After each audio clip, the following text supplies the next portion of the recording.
Hello students, कैसे आप सब लोग। मेरा नाम स्वाति शर्मा है और मैं अपनी इस वीडियो में क्लास 12 के स्टूडेंट्स के लिए फिजिक्स का फर्स्ट लेक्चर आज स्टार्ट कर रही हूँ। ये मेरा क्लास 12 का फर्स्ट लेक्चर है। तो आज मैं फर्स्ट लेक्चर शुरू कर रही हूँ, जिसमें सबसे पहले मैं क्लास 12 के फिजिक्स में फ़र्स्ट यूनिट डिस्कस करूँगी और फर्स्ट टॉपिक की आज शुरुआत करूँगी। अगर आपको मेरी वीडियो पसंद आए तो चैनल को सब्सक्राइब और मेरी इस वीडियो को लाइक ज़रूर कर देना। तो चलिए शुरू करते हैं हमारा फर्स्ट लेक्चर फॉर क्लास 12 के स्टूडेंट्स के लिए। सो स्टूडेंट्स, ये हमारा फिजिक्स का सिलेबस है, जिसमें ये फर्स्ट यूनिट में आज डिस्कस करूँगी और इसमें से हम फर्स्ट टॉपिक वैद्युत आवेश भी आज डिस्कस करेंगे। तो चलिए शुरू करते हैं। अच्छे से पढ़ाई कीजिए। अगर आपको कुछ भी डाउट हो तो आप कमेंट बॉक्स में डाउट भी पूछ सकते हैं, मैं रिप्लाई करने की पूरी कोशिश करूँगी। सो स्टूडेंट्स, ये है हमारा सिलेबस। इसमें से ये भाग 1 की फर्स्ट यूनिट है, स्थिर वैद्युतिकी। इसे हम कहते हैं इलेक्ट्रोस्टैटिक्स। इसमें ये हमारे टॉपिक है। आप वीडियो को स्टॉप करके स्क्रीनशॉट भी ले सकते हैं। तो चलिए शुरू करते हैं हमारा फर्स्ट टॉपिक वैद्युत आवेश। सो स्टूडेंट, ये है हमारा फर्स्ट टॉपिक वैद्युत आवेश। तो आइए पढ़ते हैं हम वैद्युत आवेश क्या है। सो स्टूडेंट, आगे बढ़ने से पहले हम ये देख लेते हैं कि आज का हमारा टारगेट क्या है। आज का हमारा टारगेट है आवेश। हम आवेश के बारे में पढ़ेंगे, तो हम ये देखेंगे कि आवेश क्या है, आवेश के प्रकार, आवेश के गुण और आवेश के मात्रक। तो चलिए शुरू करते हैं हमारा फर्स्ट टॉपिक वैद्युत आवेश।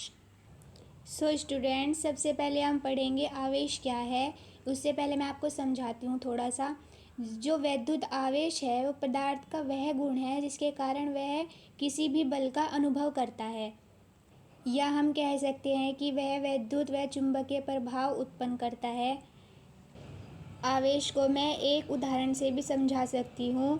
जब हम कंघी को बालों में रगड़ते हैं, तो बालों में रगड़ने के बाद जो कंघी होती है, अगर हम उसे किसी धूल के कण या कागज़ के टुकड़ों के पास लाते हैं, आपने ये काम किया ही होगा, तो वे जो छोटे छोटे जो धूल के कण होते हैं या वे टुकड़े होते हैं कागज़ के जो हमने लिए, वे उस कंघी से आकर चिपक जाते हैं। इसे ही हम आवेश कहते हैं। यही आवेश का उदाहरण होता है।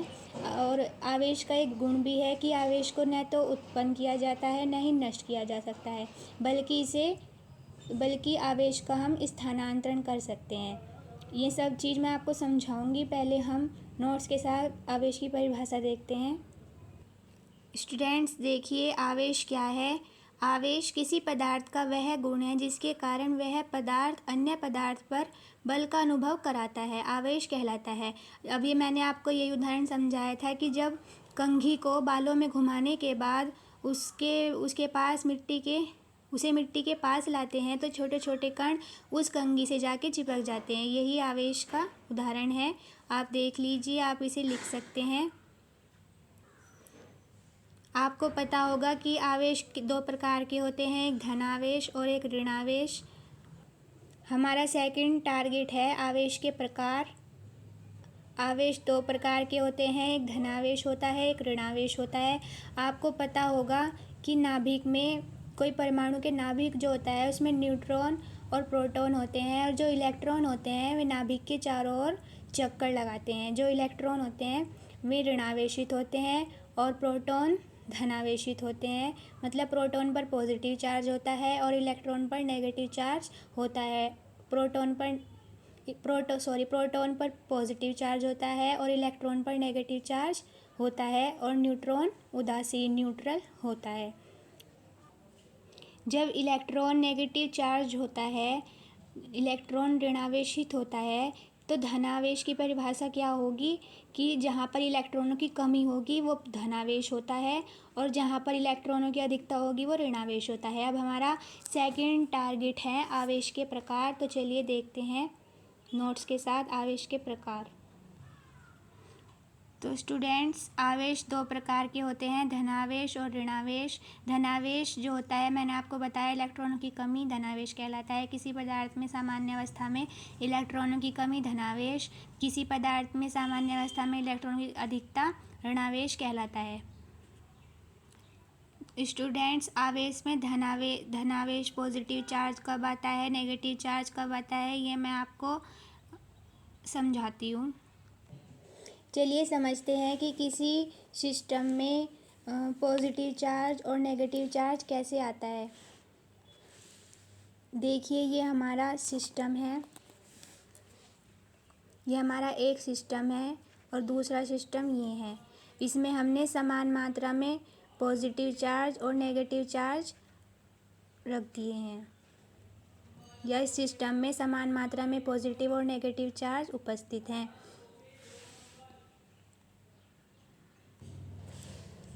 देखिए,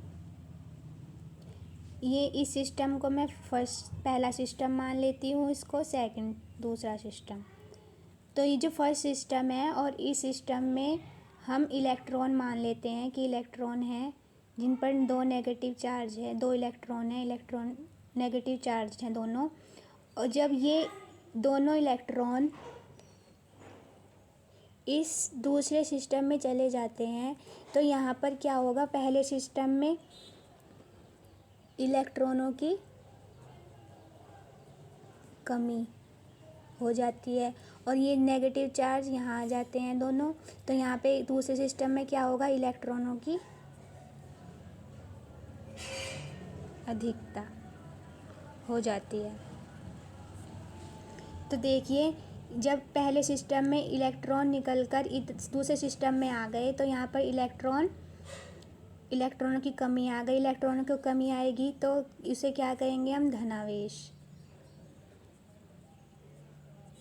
मतलब यहाँ पर क्या आ गया, पॉजिटिव चार्ज।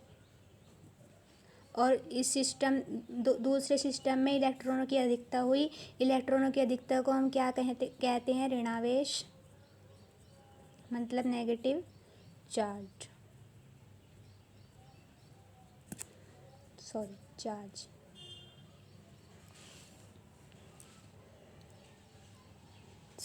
स्टूडेंट्स, जो हमारा आवेश होते हैं इसकी एक प्रॉपर्टी भी है कि आवेश को, ये जो हमारे पास आवेश है, ना तो इन्हें उत्पन्न किया जाता है और ना ही इन्हें नष्ट किया जा सकता है, बल्कि इन्हें एक सिस्टम से दूसरे सिस्टम में भी स्थानांतरित हम कर सकते हैं। या तो ये इलेक्ट्रॉन, हमने ये भी तो चार्ज है, ये भी तो आवेश है, हमने एक सिस्टम से एक स्थान से दूसरे स्थान में इन्हें परिवर्तित कर दिया। ये इसकी एक आवेश की प्रॉपर्टी भी होती है। तो आपको समझ में आ गया होगा कि आवेश दो प्रकार के होते हैं, एक धनावेश और एक ऋणावेश। तो चलिए और मैंने आपको आवेश के गुण के बारे में बताया कि आवेश को न तो उत्पन्न किया जाता है और न ही नष्ट किया जाता है, बल्कि इसे एक स्थान से दूसरे स्थान में परिवर्तित किया जाता है। और जो आवेश होता है ये अदिश राशि होती है। तो चलिए, हमारा नेक्स्ट टारगेट आवेश के गुण देखते हैं। हमारा नेक्स्ट टारगेट क्या है, हमारा नेक्स्ट टारगेट है आवेश के गुण। जो हमारा आवेश का जो पहला गुण है वो हमने इससे ही प्रूव कर दिया। और जो दूसरा गुण है हमारा वह है कि इलेक्ट्रॉन का जो स्थानांतरण होगा एक सिस्टम से दूसरे सिस्टम में या एक पदार्थ से दूसरे पदार्थ में, वो पूर्ण गुणज के रूप में होगा। मतलब जैसे कि पूर्ण गुणज का मतलब जैसे कि हमारे एक इलेक्ट्रॉन अगर हमें इस सिस्टम से दूसरे सिस्टम या इस पदार्थ से दूसरे पदार्थ में भेजना है एक इलेक्ट्रॉन, तो वो हम पूरा एक ही इलेक्ट्रॉन भेज सकते हैं, आधा नहीं भेज सकते, मतलब हाफ नहीं भेज सकते। जैसे हमने दो भेजे, 3 भेज दिए, 4 भेज दिए, मतलब एक पूर्ण गुणज के रूप में। हाफ नहीं भेज सकते, 1/3 नहीं भेज सकते, 1/4, मतलब भिन्न के रूप में नहीं भेज सकते। तो ये भी एक इसकी दूसरी प्रॉपर्टी है। और तीसरी प्रॉपर्टी है कि आवेश एक अदिश राशि है। तो चलिए नोट्स के साथ देखते हैं आवेश का गुण। उससे पहले हम देखते हैं कि एक फॉर्मूला होता है Q बराबर Ne। जो N है हमारे आवेशों की संख्या और E है इलेक्ट्रॉनों की संख्या। तो हम इलेक्ट्रॉनों का जो आवेश है, आवेश भी तो इलेक्ट्रॉन भी तो आवेश है, तो इसका स्थानांतरण करेंगे जब हम, तो पूर्ण गुणज के रूप में करेंगे। मतलब n बराबर क्या होगा, 1 2 3 एंड सो ऑन। तो चलिए देखते हैं। ये है हमारा आज का तीसरा टारगेट, आवेश के गुण। आवेश को न तो उत्पन्न किया जाता है और न ही नष्ट किया जा सकता है, बल्कि इसे एक पदार्थ से दूसरे पदार्थ में स्थानांतरित किया जा सकता है। स्टूडेंट्स, ये जो मैंने अभी बताया ये सिर्फ समझाने के लिए था, आप इसे नोट नहीं करेंगे। आपको सिर्फ ये नोट करना है। पहला गुण समझ में आ गया आपको। दूसरा है जो इलेक्ट्रॉन का स्थानांतरण एक पदार्थ से दूसरे पदार्थ में पूर्ण गुणज के रूप में होता है। ये मैंने अभी आपको समझाया है कि इलेक्ट्रॉन का स्थानांतरण एक पदार्थ से दूसरे पदार्थ में पूर्ण गुणज के रूप में होता है। मतलब या तो हम एक इलेक्ट्रॉन भेज सकते हैं, दो भेज सकते हैं, अगर हमारे पास तीसरा है तो तीसरा भी भेज सकते हैं, चौथा भी भेज सकते हैं। मतलब एक पूर्ण गुणज के रूप में भेज सकते हैं। ऐसा नहीं होगा कि आप इन दोनों में से आधा इसमें से भेज दोगे, आधा इसमें से, पूरा ही एक इलेक्ट्रॉन पूरा ही भेजना पड़ेगा। क्लियर? सो स्टूडेंट, हमारा सेकंड प्रॉपर्टी समझ में आ गई आपको। क्यू बराबर एन ही होता है। ये चार्ज है। ये जो फॉर्मूला है ना स्टूडेंट, क्यू बराबर एन ई, ये आवेश का क्वांटीकरण है। इसे मैं आगे डिस्कस करूँगी सेकंड वीडियो में, तो इसे आप अभी याद रखिए। क्यू बराबर एन ई, जहाँ एन है मूल आवेशों की संख्या और ई क्या है, इलेक्ट्रॉनिक आवेश या इलेक्ट्रॉन पर आवेश, जिसकी वैल्यू होती है 1.6 × 10⁻⁻19 कूलाम। स्टूडेंट, आपको मात्रक ज़रूर लिखना है, क्योंकि ई क्या है, इलेक्ट्रॉन पर आवेश।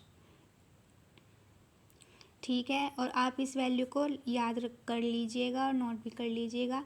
और मैंने आपको बताया एन पूर्ण गुणज के रूप में होगा, 1 2 3 एन सो ऑन के रूप में।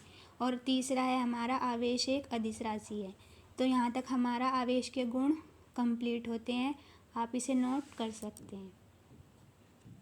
स्टूडेंट, हमारा लास्ट टॉपिक है आज का आवेश के मात्रक। तो चलिए डिस्कस करते हैं मात्रक, यूनिट्स, आवेश के मात्रकों के बारे में, या units of charges. So student, आपने पढ़ाई होगा कि आवेश का मात्रक कूलाम होता है, लेकिन मैं आपको आज 2-3 मात्रक और अलग से बताऊंगी आवेश के।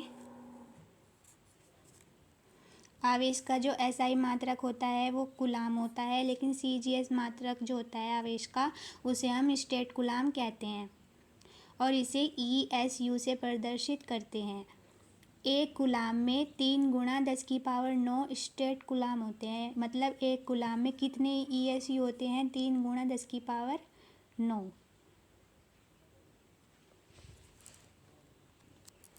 आप इस वैल्यू को याद रखिएगा और इस मात्रक को भी याद रखिएगा। क्वेश्चन में पेपर में आ सकता है कि सीजीएस पद्धति में आवेश का मात्रक क्या होता है, स्टेट कूलाम।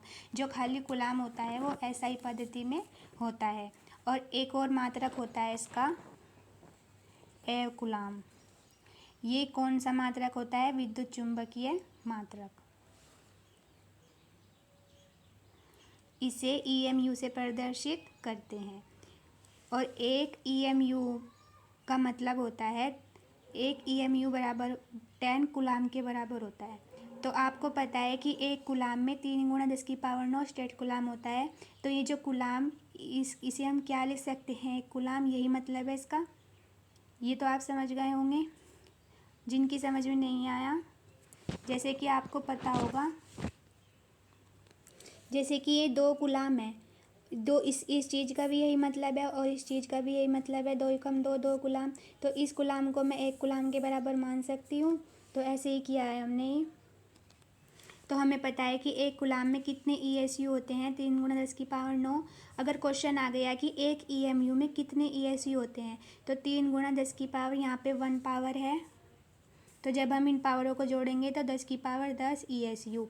ये इम्पोर्टेंट है आगे के लिए भी और 12th के लिए भी। तो ये मात्रक हैं। और आवेश का एमकेएस पद्धति में भी मात्रक होता है। वो तो बहुत आसान है, वो मैं आपको अभी बता देती हूँ। तो स्टूडेंट, एमकेएस पद्धति में जो आवेश का मात्रक होता है ना वो कूलाम ही होता है, क्योंकि जो SI पद्धति और MKS पद्धति होती हैं एक दूसरे के प्रतिरूप होती हैं।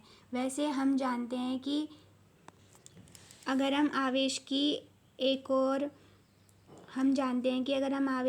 और मात्रक के बारे में जानें तो हम जानते हैं Q बराबर क्या होता है, IT। आपने सुना होगा आवेश बराबर धारा गुना समय। तो I का मात्रक क्या होगा, एम्पियर, और समय का क्या होगा, सेकंड। तो एक मात्रक ये भी हो सकता है एम्पियर सेकंड।